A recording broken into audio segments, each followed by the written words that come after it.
After taking 2 years off, I decided I wanted to get more involved, so I asked to be looked at for the Board of Education, and in 2007, I was elected to the Board of Education, and I'm presently serving there my last 2 months left. I'm presently the chairman of the Policy Committee and the Facilities Committee. Thank you. You'll have time to make further points, but we're going to try to keep to the time frame here. Mayor Picard. Thanks, Gary. I'd like to thank all of you for being here in the chamber for this debate with all the sponsors, and also Steve Mullins, and just want to say how Steve was feeling, and Rob Saley, good guys. You know, my first foray into politics was years ago. My father worked hard to save our shore, and some 40 years later, we actually signed the land trust agreement to protect our undeveloped shorefront. You know, West Haven is a great city with some incredible people. We have so many fascinating things that are going on here. It's absolutely amazing. And I've lived in this city my whole life. My wife, Tara Jean Riley Picard, also lived in the city her whole life. I have 2 incredible daughters, Juliana and Alessandra, that live here. Obviously, Juliana's only 4, and I'm not trying to rush it. And Alessandra's 20 months. And I want them to understand the type of community that West Haven is, and what we do together, and how well we work to continually improve the city is absolutely amazing. I always say West Haven's best asset, by far, are its people. And that's what I want you to concentrate on. The people that we have here. And I was semi-joking earlier, and I was talking to Phil. There's a fundraiser tonight I'd like to be able to attend for our veterans in our military museum from 7 to 9. And I'm asking my 2 friends to my right and left to join me. If we can, it ends at 9, so we can leave here just a little bit before that. I'm not trying to rush the debate, but this community comes together to help so many different entities in so many different ways. So I'm proud to be mayor of the city. I just can't tell you how exciting it is and how many good things are going on. I'm sure we're going to get into all the different facets of the finances. And I think, Lynn, thank you. I think as you pointed out, that Lynn's given a sign. I don't know if Rob did that or Steve. So we have 30 seconds. I just picked it up. But thank you for being here and for listening. I know this is going to be a very intelligent, debate with a lot of good questions and answers, and I'm looking forward to it. Thank you. Thank you. And now, Mr. Mullins. Thank you, sir. Thank you to the Chamber of Commerce, Board of Education for allowing us to use this facility, and Mr. Bellino, the principal of Carrigan Middle School. Thank you all for coming tonight, particularly our young people from West Haven High School, young people from UNH. I'm hoping that they're going to get a serious education tonight on the city that they live in. And for our UNH students, the city they're currently living in, maybe one day can call home upon their graduation. So thank you very much for your presence here. I'm Stephen Mullins. I'm running for mayor of the city of West Haven on the Republican ticket. I am currently a member of the Planning and Zoning Commission. I've served on the Planning and Zoning Commission since 2005, I believe. I'm married with 2 children, Nora and Christian. Nora is just shy of 8. My son Christian is just shy of 5. They're both in West Haven Public Schools, and I'm hoping they will graduate from West Haven Public Schools because we do have a lot to offer, but yet there is indeed room for improvement. And I want to just thank everyone for coming here tonight, and I think it's time we got everything going. One thing I do want to add, I'm not one who is a big fan of the color pink, but I managed to wear pink tonight for in honor of a good friend of my wife who is battling a courageous battle against breast cancer. And October is Breast Cancer Awareness Month, and just want you to ladies be aware of that. Thank you so much. Thank you. Thank you to all the candidates. Now the candidates will have 90 seconds to answer each of the questions and 30 seconds for a rebuttal. We will go in round one after the other and start with a different person each time. The members of the West Haven Chamber of Commerce are the ones who will be the timekeepers in the front. And the questions were developed by the Chamber's Legislative Committee with input from Chamber members. In addition to that, there are 3x5 cards that are being handed out and collected during the first half of the debate. So questions can be taken at the end of the debate as we have time. These will be the only questions that will be asked by the audience, are those on a 3x5 card. So with having said that, we will start with the questions. And the first question will be for Mayor Picard, and then we'll just go right through. First question, what are your two highest priorities as mayor? Two highest priorities as mayor is to continually improve the finances of the city. When I got in office, our biggest concern was our debt. We had almost $300 million in debt, short-term, long-term, principal and interest. It is now $200 million. So we got to continue to improve our finances so we can do more. And it's also to continue the road that we have on economic development. We have a small company that moved from Bronx, New York, that's going to open in January. We have another announcement that's going to be made this week. Our Water Street project is underway. We have an incredible restaurant that's coming. It's going to open a second location in West Haven. So we want to continue to work on our finances and continue to improve them. And then we want to continue to grow jobs, increase our economic development, because that increases our commercial base. And as we're doing that, my commitment to all of you is this city's administration is going to be professional in every way. How we answer the phone, how we do things, how we work. And that begins with, obviously, the mayor's office, who I think does an excellent job, but also our tax office, and I didn't see that. 30 seconds. And go down the list. So again, a recap, we're going to continue to work hard on economic development. We have some exciting things going on here. We're going to continue to market the city, continue to improve our finances, because in a few years, our debt will be gone. Thank you. Mr. Mullins, your two highest priorities as mayor. My two highest priorities are to lower taxes and improve our education system. Lowering taxes by ending wasteful, unnecessary spending that goes on in West Haven. And to have everyone, every department be able to look at their budgets carefully and be mindful of our tax dollars. And the second priority is improving our school system. It is time that we brought back all-day kindergarten. It is time that we stopped managing the city's finances off of the back of our school children, off the backs of the Board of Education. Every time it is time for cuts, immediately it comes to our kids, and it's hurting them. So those are my two priorities, is lowering our taxes to improve our quality of life and improving our Board of Education and the public school system. Thank you. Mr. Saley, your two highest priorities as mayor. My first priority would be education. I think education is the economical success for any community. We just did something this year that we haven't done in a long time. I don't think we've ever done it on the Board of Education. We started testing the kindergartens. I'm an all-day kindergarten proponent. I would want that. I want that as your mayor. I think that's the beginning of a complete child that comes into our system. What we did was we started testing the kids early for their alphabets, for their sounds, their writing, how they could read, and 60% of those kids needed remediation. We need to address that going forward. We need to expand that into the pre-Ks. We have to get the private providers that are doing our kindergarten. And once we do that, I think economic success will follow. But that's the paramount issue. The second issue is to obviously expand the commercial grand list. My committee has a building at the end of Captain Thomas Boulevard that used to have Foley's Key Shop in there. It's a key shop that used to be there for 20 years. They expanded and they moved to Orange. They had a better opportunity over there. We need to provide a better opportunity for the businesses that we have and also attract the other businesses that are out there on the fringe that want to come in. But the first part is education. Thank you. Do any of the candidates want to add anything? Mayor Picard? Just briefly, our educational system is exceptional. We have an incredible superintendent. We were recognized in the book for our school reform, and we've done a lot of things that don't cost the taxpayers money. I just ventured to guess, I think there's about 1,600 students that's been on Yale's campus, gone through their labs, done exposure to those type of things. So there's a lot of things that we're already doing.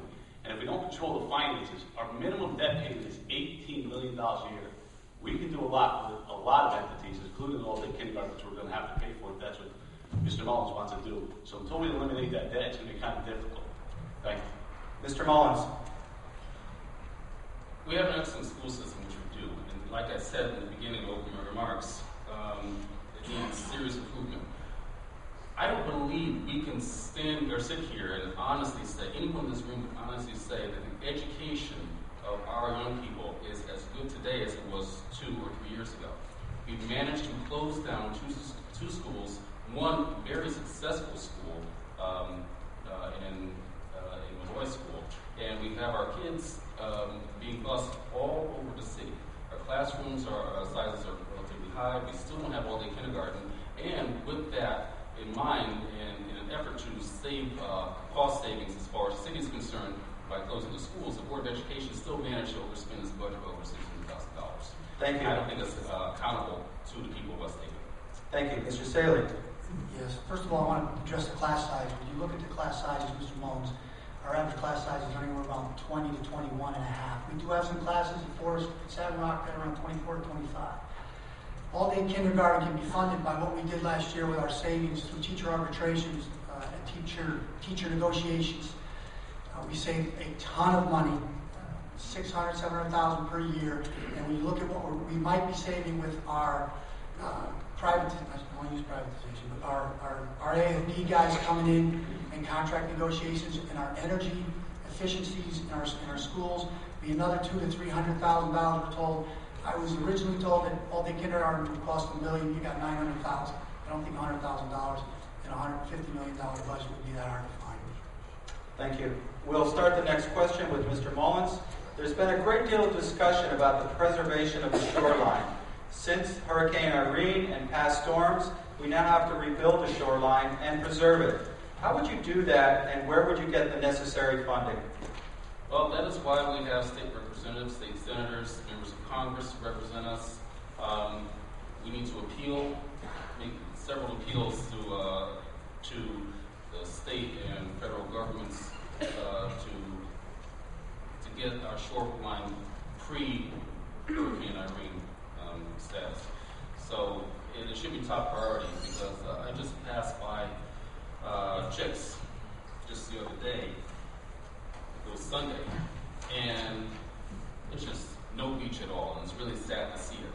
And there's other damage, I'm sure, that's around that I have not yet seen. So it should be high priority, and those are the people we need to talk to. Thank you. Mr. Saley. The unfortunate reality is that the state has a $3.5 billion deficit. The feds are in $14 trillion deficit. We obviously have a deficit in the city. It's going to be tough to get any money from the state. When we looked at some sand, it was an emergency we were going to get. I think if we want something, we have to do it. If we truly want the shore, we have to pay for the shore. I had a plan a long time ago with beach stickers that I thought we should barcode them and put them on the cars where the police officers could come in and scan them. It didn't work. It wasn't feasible at the time. You know as well as I do, anybody that goes down to those beaches and walks down there, there's 1 million people from out of city that go down there and we don't generate any revenue from them. There's a huge amount of revenue. When I was on the city council, we actually queried through CCM to find out how many communities charge the residents and the out-of-city people. Westport and Norwalk is raising $200,000 to $300,000. There's a revenue source there that we haven't tapped, and I think we're missing the boat on that. Thank you. Thank you. Mayor Picard, the question is preserving the shoreline and the funding. You've already made my point how valuable I think the shorefront is and what we need to do to preserve it, which we've done with the land trust. I think what we're discussing is how to get it fixed from Hurricane Irene or tropical storm. I mean, the day of the week it was now. We've had FEMA here. We've had our federal governor was here, Lieutenant Governor, a lot of our federal legislators. We're very confident there is going to be federal funding because although they do have a $14 trillion plus deficit, depending on who you speak with, one of the roles there is during these disasters, these natural disasters, they're supposed to help. So I'm very confident that we are going to get funding for that. And let's not forget that we already received $1.2 million just about 6 months ago to start doing some structural work to replenish the sand on there from the state of Connecticut. Thanks to our state legislators in our own body, which is this administration. Don't underestimate the value of the relationships that we have here in West Haven on the federal side, on the state side, on the local side, and with our corporate universities and our business owners and the rest of it. It's extremely important. So here's the conclusion. That shortfall will be as good or better in the spring. We're going to fix the seawall, because it's a homeless seawall. We're going to fix the walkway, because it's a treasured asset, and a lot of people use that. One of the reasons why Adriana's is going to be going to Captain's Galleries. Thank you. Mr. Mullins, would you like to add anything? No, I don't think at this time. Mr. Saley? All right, next question. We will start with Mr. Saley. Citizens get discouraged when they see buildings that are not taken care of. Do you think this is a problem in West Haven? And would you strictly enforce commercial, industrial, and residential housing and zoning codes to prevent blight no matter who it was against? Yes, I have actually a building on Linden Street, which is down the street from me. It's a residential home. There hasn't been anybody living in that house in 12 years. The two abutting homeowners they don't know what to do anymore. They've talked to our city council person. That's a property that, in my opinion, should be foreclosed on, and we should actually raise that building. There's another building at 214 Daytona Street that we actually own. The city owns. It's boarded up. It absolutely looks terrible in that street, and that's a property that we should come through, raise it, and just keep it as a field. Maybe make it as a community garden or a park, but those blighted buildings, we have to definitely get rid of. Thank you. Mayor Picard, the question is about blight. Listen, we want to reduce the blight. We have a blight ordinance that was before the city council that was worked on with our corporation council and our police department and code enforcement. We had a new code enforcement about 2 years ago, so we're concentrating on this issue. I think one of the ways of removing blight is what we've done. For example, Savin Court, which at one time had a lot of issues there, is now privately owned and occupied by UNH. Water Street, there's people buying up the houses now as we speak and living there and fixing them up. So of course, we've knocked the Mack truck building down. And we've leaned that property, we got the revenue back. Forest Theater came down because the private sector did it. We almost had to lean that property, but we got the funds back. So let's have the private sector work with the public sector and continue to do the things we're doing. So we want to have everybody obey the rules. We want exceptional blight ordinance, which will be in place.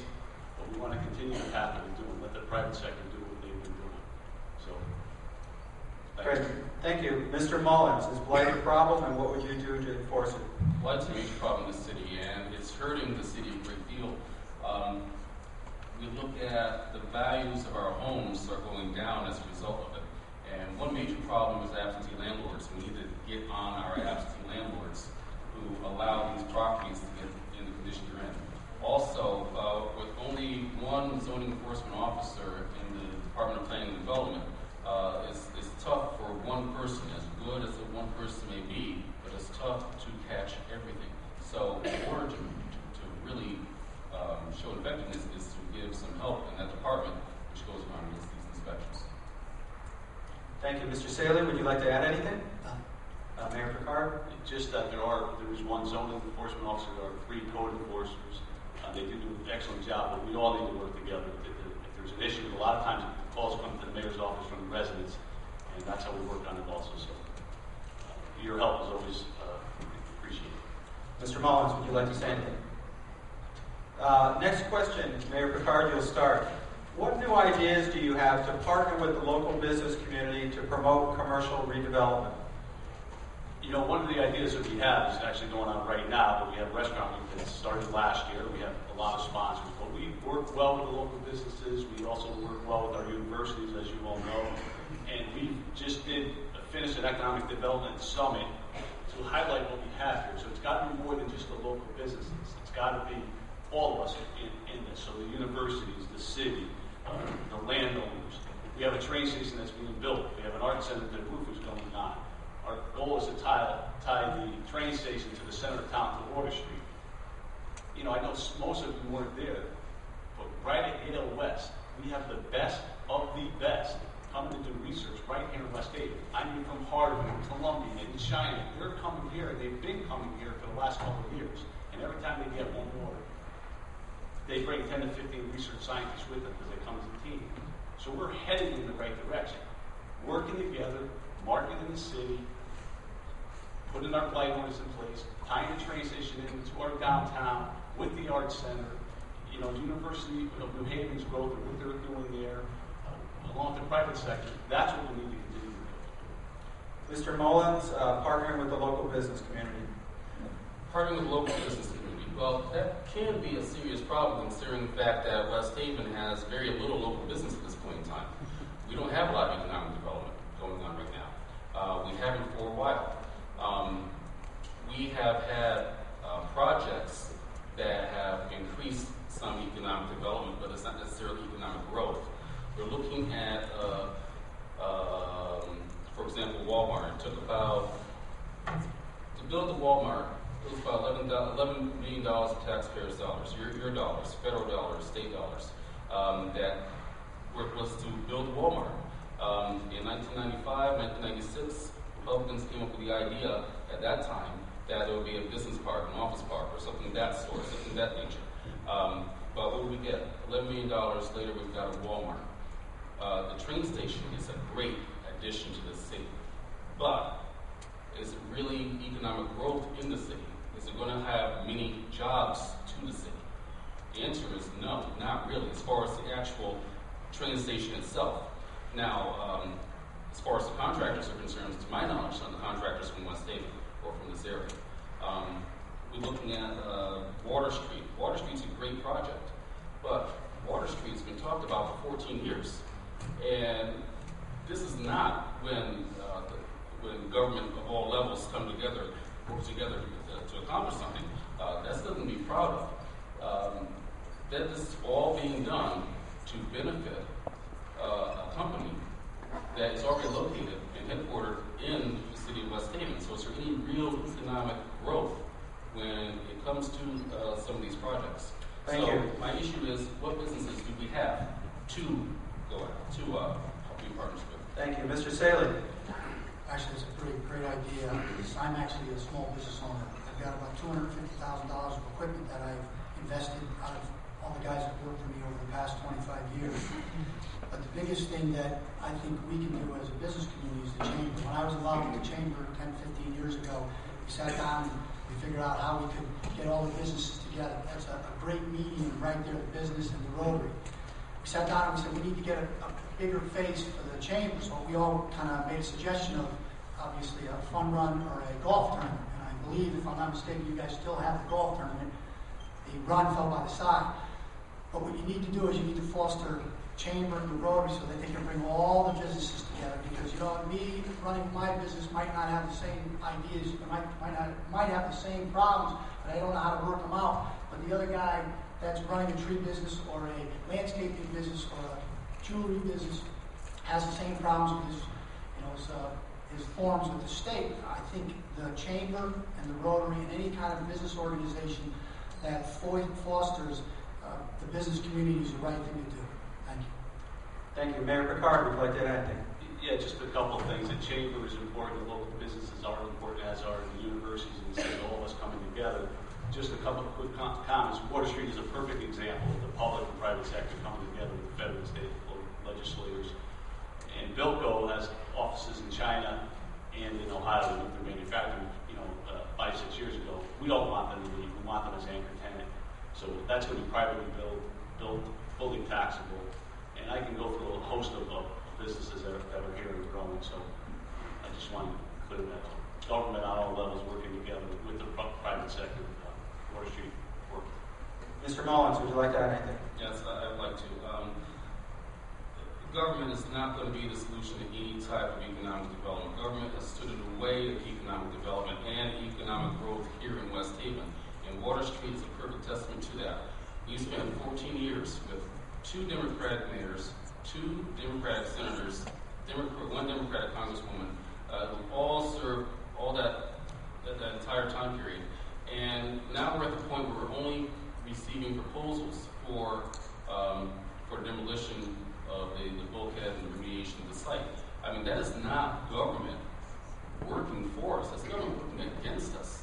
I mean, if I were on the stage today at that press conference, I would not have made that type of statement. I would have said government should be ashamed of itself on all levels to have allowed any child who started school 14 years ago is now a sophomore in in college, by the time we even start talking about the remediation of the site. So Thank you. this government failing us. Thank you. Mr. Saley. Yeah, I would just like to say that when you look at the makeup of of America, 90% of it is small business. I think big business is a huge part. Small business makes it up. We have to foster better communications with it. And I disagree with Mr. Balls. I think the government does have a role. It's a very small role. You have to, and I'm a capitalist, you have to let it work. Sometimes it does and sometimes it doesn't. Government has to be there to help out too when we have problems. Thank you. The next question will start with Mr. Mullins. What new initiatives will you propose with Yale, University of New Haven, and the VA hospital to improve West Haven? Well, we all have to look at one another as being partners.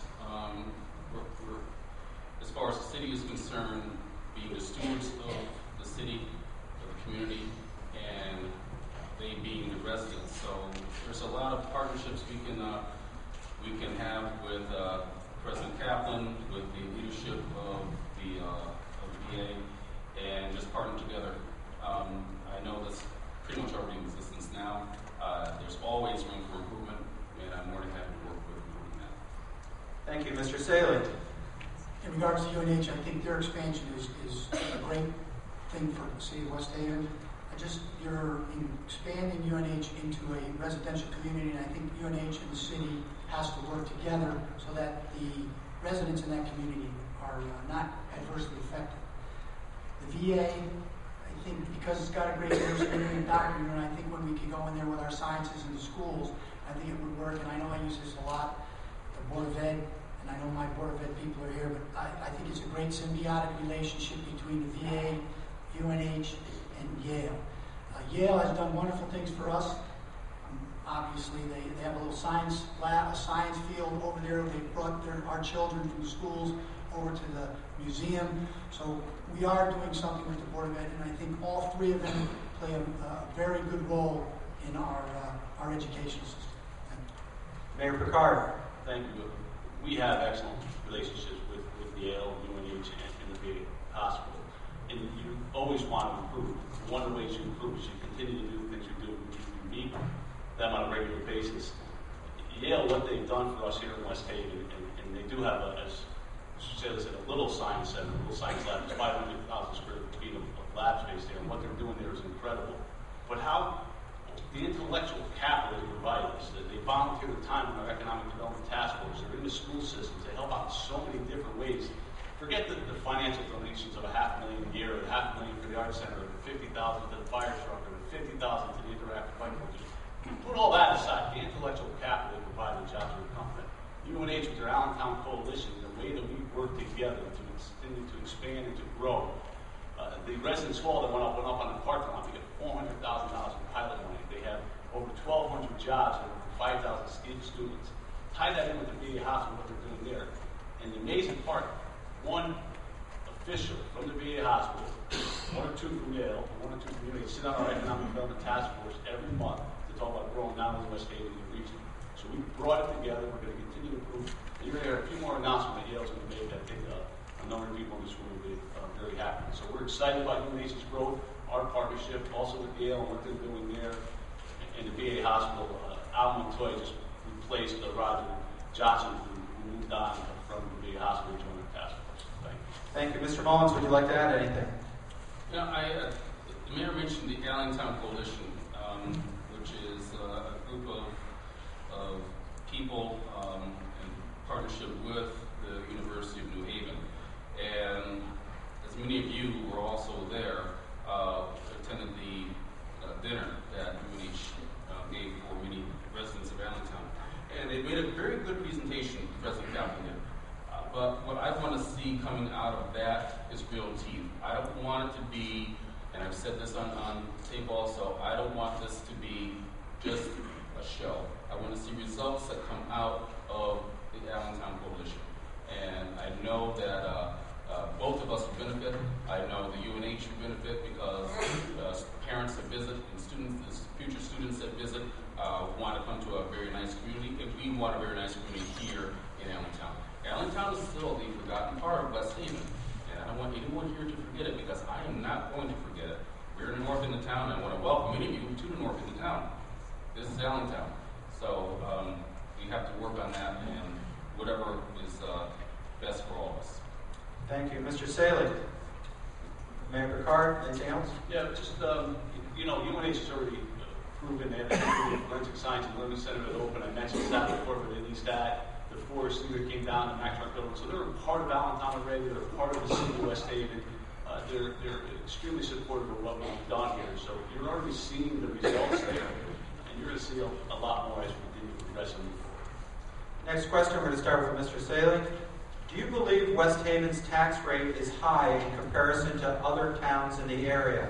With little developable land left to build on and a decline in property and housing values, how would you grow the tax base to reduce the tax burden on individuals?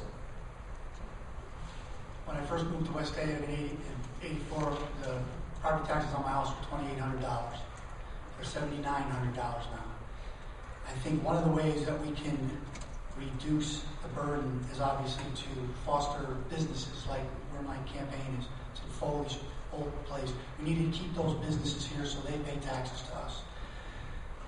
We need to look at the blighted buildings. When you look at, like I said, Daytona Street and Linden Street, we have to redevelop some of our properties that we have. When you look at Front Avenue from Route 1 to Main Street, that area right there is all old industrial brownfields. The state legislature just passed a new law, I believe it's 11-41, that's going to help us facilitate remediating those brownfields for municipalities, private developers. We have to be a partner with private developers to get more businesses in here to use those brownfields. Because right now, a lot of municipalities, all they have left are brownfields or redevelopment.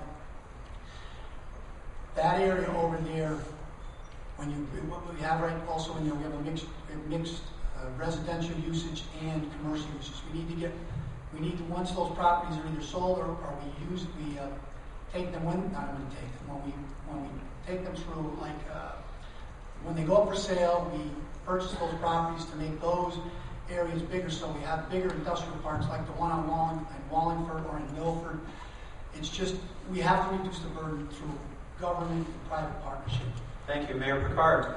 Yeah, listen, the tax rate, I know there are towns like Woodbridge and New Haven that their mill rate's as high or higher.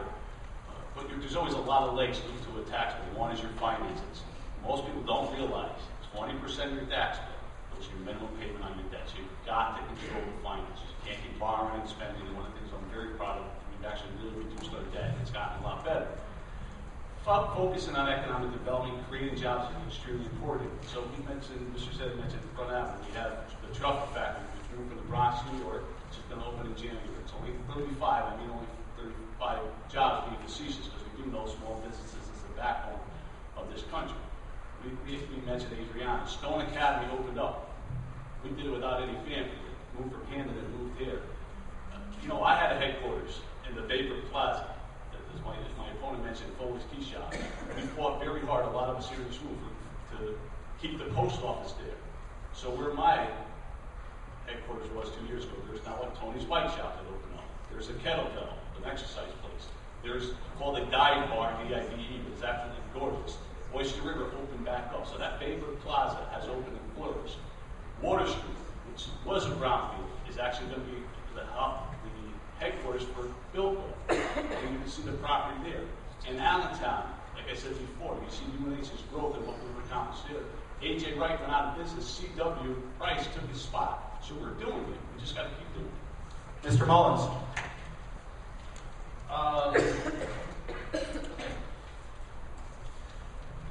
We mentioned Allentown. We mentioned we mentioned West Shore when it comes to the shore area there, where Baybrook was. We mentioned the center. We mentioned Allentown. When we got to Allentown, we talked about UNH expanding, which is great for UNH, but it's not necessarily good for the Allentown taxpayer.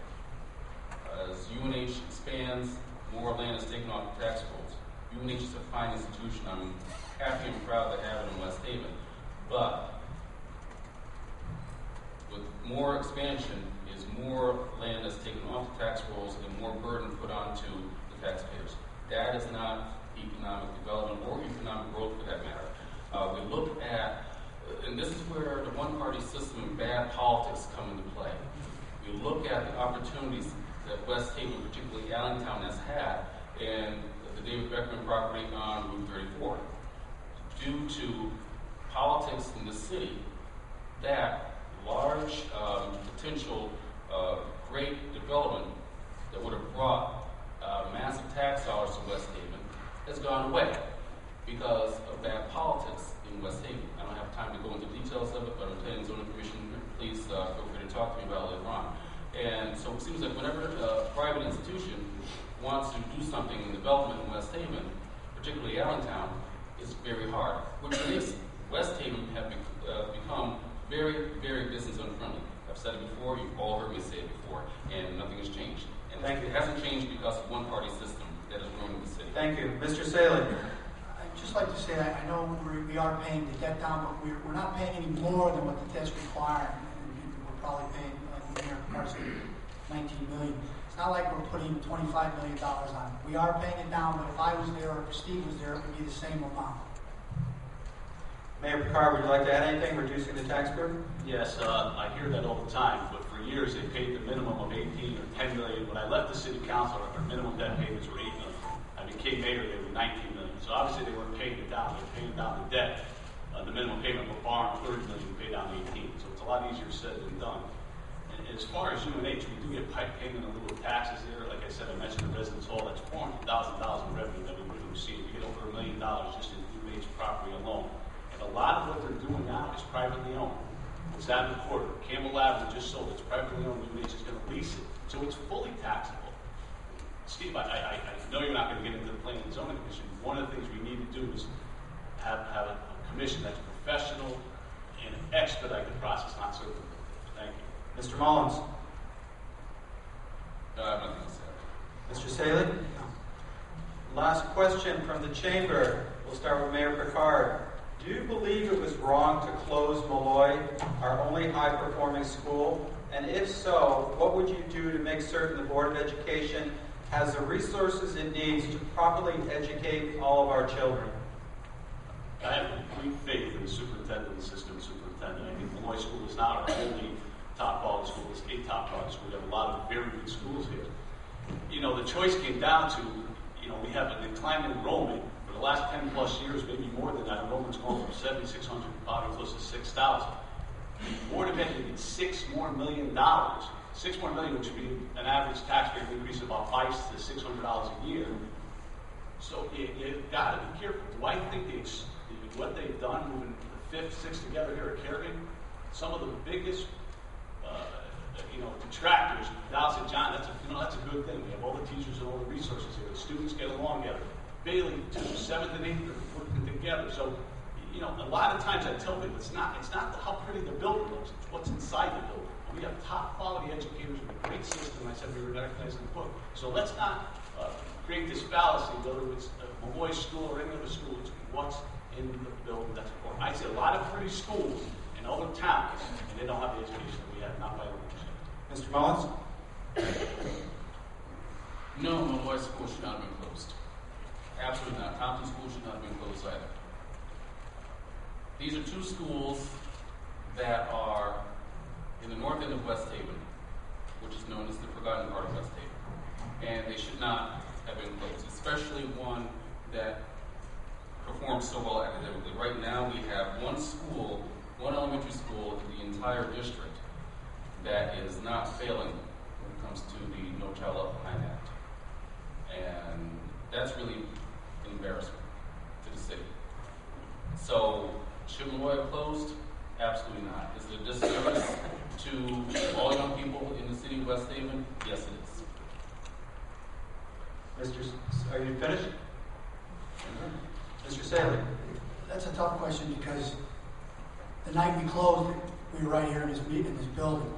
I voted not to close it. I wanted to close Thompson first and then close Malloy the next year, but I was outvoted, obviously. We were $5.5 million short, and the mayor's right. But like I said before, education is the paramount issue. If you want economic success in this city, you need to pay for it. You need to educate our kids. When 60% of our kindergarten kids need remediation going into kindergarten, and the kids that graduate our high schools in this state go to college, and 53% of them need help their freshman year in college. or doing something wrong. More money isn't going to solve that solution. Better facilities, I'm not sure that's going to do it either. I think what we've done, we've realigned our curriculum.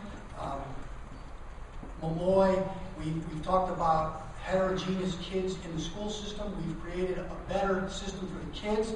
I know some of the parents don't like it. Some of the class, like I said before, alluded to the class sizes. Our class sizes aren't that bad. There's a couple of classes that have 24 to 26. But the biggest problem we had was people bought their houses in those neighborhoods to go to those schools. And they blamed the Board of Ed for us closing it. We were $5.5 million short. We asked for X.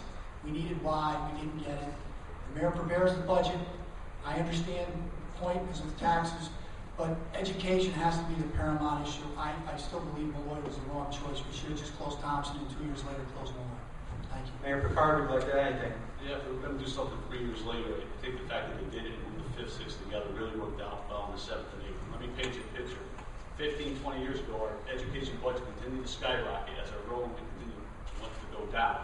So the evidence is there that it wasn't working then. So I agree with Mr. Saley. More money isn't the issue. It's having the better people. And that's, I think, what we've done with some of the hires that we had with the assistant superintendent, working with the superintendent now, is exceptional. And I'm not the one saying it. We're reading up a whole chapter in the book not that long.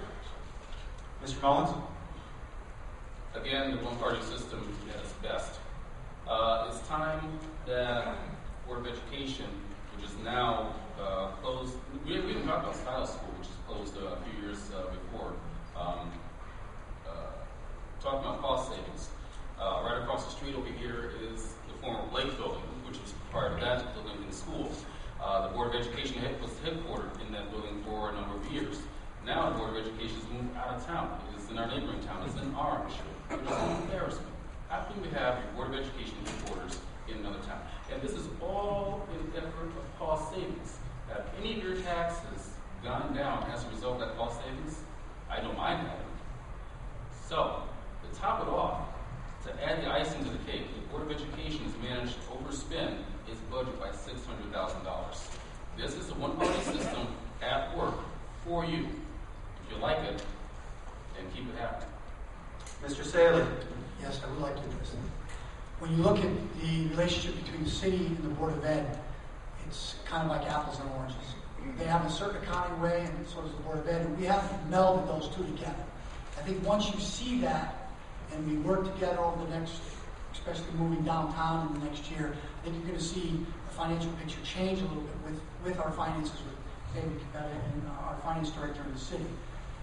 The bottom line is we didn't have the money to do it. We had to do something with it. There are some class, like Bailey has definitely got a lot of kids in it.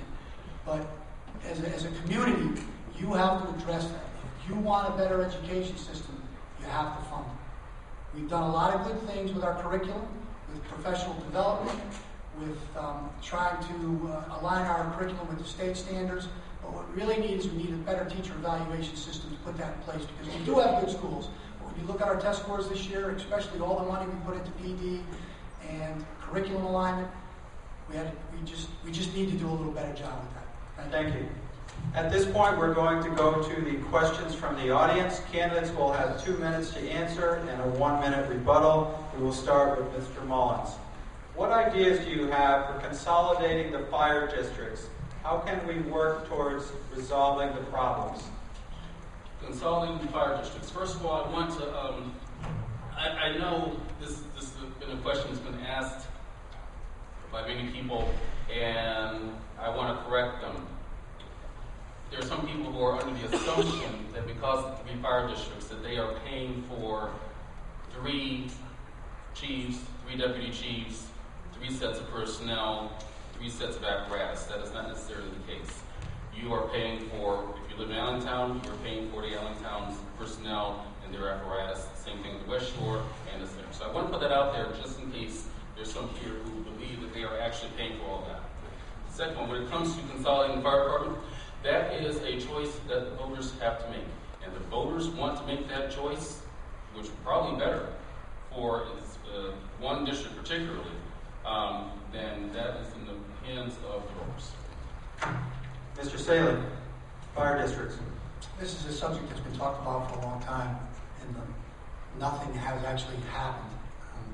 As a mayor being elected in November, the first thing I would do is I'd have the three chiefs sit down. I am not an expert on the consolidation issue, but I would have the three districts sit down with their commissioners. I would provide the leadership toward consolidation. Although I do believe there is savings in there, we have to address the $87 million unfunded pension liability. That's a huge nut. So if you want fire consolidation, you have to look at what it's going to cost us and what we could do through maybe contract negotiations or pension negotiations. So if you want to add another $19 million to your debt service, because that's the only way you would fund that type of obligation, you need to look at that very hard. I'm for consolidation. I think it's the right thing to do, but the three chiefs and the fire commissioners have to sit down, and I will provide that leadership for them to keep the communications open, so that within a couple of years, a year, 2 years, at least the wheels are going and it's starting to walk instead of being dead in the water. Mayor Picard. Sure. Consolidated fire districts has been talked about for a long time. There is one misconception here. The voters did vote a few years ago. We put on charter division to allow for consolidation because in the past, if they wanted to consolidate with the city, they were not allowed to. So we haven't taken steps, and I've met with the chiefs and the commissioners and a lot of them in the past. I think you're going to find, as time goes on and as we continue to do things here, as the city continues to fix its financial picture, you're going to see the fire districts do the same. We mentioned one fire district, but at one point, a couple of years ago, a number of the fire districts, because they didn't get their liberty passed, were in a little bit of trouble there. So, we've got to continue to communicate what we have. Mr. Shelley brought up a very good point. The underfunded pensions. What I will not do is borrow like we did for the police pension. As most of you know, we have a very large debt payment. Part of it is the police pension obligation bonds that we're taking on. So we have to continue to work on that before the consolidation of the fire districts are addressed. Mr. Mullins, would you like to add anything? Sure. Well, when we talk about consolidation, it doesn't necessarily mean that there has to be consolidation within the umbrella of the city of West Haven. There's something that says it has to be ran and managed and operated by the city. There could be consolidation of 2 or even all 3 districts and continue to be independent of the city and still have the voters be able to vote down their budgets, etc., and vote for their commissioners and so forth. Because the city of West Haven has a record, an absolute clear record of financial mismanagement. Why give them something else, another multi-million-dollar department to, again, mismanage? Thank you, Mr. Saley. Yes, the mayor mentioned the obligation for the pensions police. In 2003, that pension obligation came before the city council, and I was on that city council. I sat down with some of the hierarchy of the council and some of the hierarchy of the police union, and I explained to the guys, $71 million is an awful lot of money for the people to fund. You got to come back to the table. We have to open up your pension agreement, and we have to look at that because that's where some of the savings is. I applaud the mayor for going to a 401. I still think it's the right thing to do, but that pension that we have is still egregious to the taxpayers. We needed to open that up in 2003, 8 years ago. I didn't have the support of the town council. I voted against the pension obligation. Thank you. Mayor Picard. Yes, thank you. We did change the police pension for new hires. I think they have about 8 or 90 officers who are on the 401k. So that's going to be the issue that we have to deal with as we go forward is the underfunded pension. And they can consolidate amongst themselves or with the city. This city's finances have gotten better. I just mentioned just a few things that we've done, changing the pension for new hires for the police. The OPEB, the other post-employment benefits have been changed for retirees now. It used to be the city paid the majority of the cost for the spouse and for the employee. We've changed that through contract negotiations. So we've done a very good job of managing our finances, and I think that's been proven. It's where we go next with the fire districts and the benefit of consolidating with the city if that happens. We have a finance director, as Mr. Saylor mentioned before. The Board of Ed's going to move there. We have 2 finance directors. We have an audit firm. There are some savings that come into play when you consolidate with the city. Thank you. Next question, we'll start with Mr. Saley. As a teacher in the West Haven school system, I find there is a concern about the lack of a full-day kindergarten program. What can you do to remedy this problem, specifically since many of the surrounding communities already have them? Actually, my brother's running for Board of Ed in Milford. He said to me, "You're the only one that doesn't have all-day kindergarten." I have that on my platform. I think that's the foundation for economic success, and I've said that already. All-day kindergarten can be funded. It can be funded in the existing budget that we have because of the savings that the Board of Education with the superintendent and the assistant superintendent, with the help of the Board of Education and the teachers' unions. And the maintenance guys all came to the table in the last year or two, saved us, I'm going to say, anywhere between $600,000 and $900,000. It's about originally it was about $1 million to fund all-day kindergarten. I think that number's a little high, but I think we can do it within the existing budget this coming fall, this next year, with what we save cumulatively every year. So we would have all-day kindergarten. Mayor Picard, all-day kindergarten. Yeah, I think a lot of contract negotiations have worked well with both sides working together to save the city money. The problem is every year things go up a little bit. So when you say save $900,000 or $600,000 or $500,000 in this contract, next year if the Board of Ed just goes up 2 or 3%, that's $1.6 to $2.4 million that you need an increase in on top of it. So as we go forward and as those debt payments come down, then there'll be an opportunity to entertain different things like all-day kindergarten. But until that time, I mean, we've got to continue the course that we're on. And at that point, when the superintendent, assistant superintendent come to me and say, hey, here's all-day kindergarten, here's how we can pay for it, we're not going to have to increase taxes, here's what we are, then we can entertain the idea and move forward all-day kindergarten, but not right now. Mr. Mullins. I'm the only one on the panel who has recently had a kindergartner in kindergarten. And I can tell you that a half-day or 2.5-hour kindergarten does not work. Kindergarten is a lot different than it was in my day, which is a term I'm saying a lot these days. It's not just blocks and sandbox. These young people are doing major first grade work. They are reading, they are writing, they are doing projects. It is not the typical social skills. And they need to be there all day, and we need to do whatever we can to make sure that happens. It's just, again, government in West Haven is an embarrassment because Mr. Saley just said that his brother, who's running for Board of Education in Milford, says that we are the only community in the area that does not offer all-day kindergarten. As I campaign door to door, as I campaign at grocery stores, this is what people are talking about. And that is why the education system in West Haven needs so much improvement because... Thank you. Mr. Saley, would you like to add anything? Yes. I've sat on the board for the last 4 years now, and actually we did our evaluation of our superintendent last year, and I thought it worked out really well. I think we do need improvement, Steve, but all-day kindergarten is the foundation for it. We're talking about putting up a brand new building in the high school, about $130 million, $110 million, excuse me. $30 million of that would be bonded, the rest would be reimbursed by the state. I think it's a great idea, but I think we were better off suited to put our money, to put $1 million annually into our pre-Ks and our kindergartens, because when we just tested it this year, when 60% of our children at that young age need help or doing something wrong, we need better parental involvement, we need a better teacher evaluation, we need all-day kindergarten, and if we want success, economic success in this community, we have to fund it.